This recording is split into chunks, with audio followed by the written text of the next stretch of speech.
And then at a certain age, you come to the age of, sexual maturity.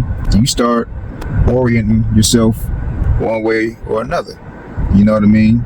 That becomes another identity. The type of people that you are attracted to and would want to be intimate with in that way.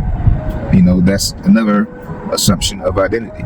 Even at a much younger age, there is the gender identity that is acquired very early in life. I believe by the time you're 2 or 3 years old, you've typically made enough observations to decide, at least at that time, what your gender is. Now, for a lot of people, there, like with the LGBT, there's, from what I hear, some say it's body dysmorphia, where at some point in life, you don't agree with that designation or that identity, and you begin to try to form a new identity. Now, I'm not getting into that because I'm not as familiar with it and not well versed in that, so I'm not going to speak on things I don't feel like I understand too well.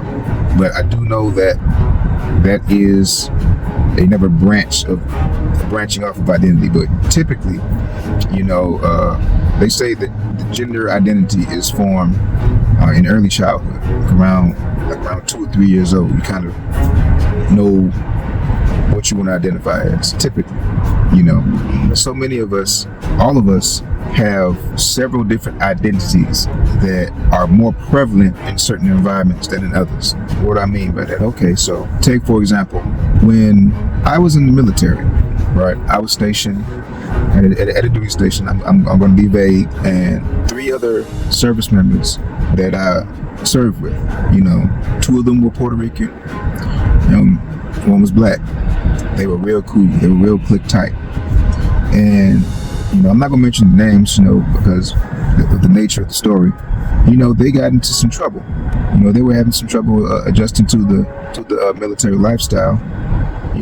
Some aspects of it, and they got into some trouble. I'm gonna put it like that. And these guys were close. Like the 3 of these guys got each other's names tatted on their arms. Like they were like a clique. Supposedly, they were tight. They got into some trouble. They got picked up by the authorities, and when they were questioned, how the law will interrogate you. They put you in separate rooms, and then they interrogate you. Well, apparently at some point, a discussion was had between the 2 of the individuals, the 2 Puerto Ricans, and they decided that they were going to stick together because they're both Puerto Rican, and then they're gonna, put it on this guy, say he did everything. And that's what they did. They corroborated against the other friend, and he got a significantly longer time than they did, if I remember correctly, if I have all the facts right. Now, you could say, well, that was racist. They were racist. Now, I couldn't provide substantial evidence against that, but what I would suggest that beyond it being necessarily traditional racism, what was going on was a clash of identities.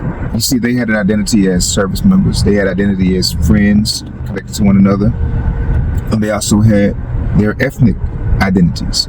2 of them were Puerto Rican, 1 was black, and in that particular instance, their identity as Puerto Ricans overrode the other identities as we're so-called brothers, or we're service members, or whatever any other identities that they would have shared with that other individual. That was overrode in that context by their ethnicity or nationality, or however you want to call it. That being said, things don't necessarily always play out like that. In certain contexts, or in a certain context, depending on how prevalent the identity is to the individuals involved in an event, it can go totally different.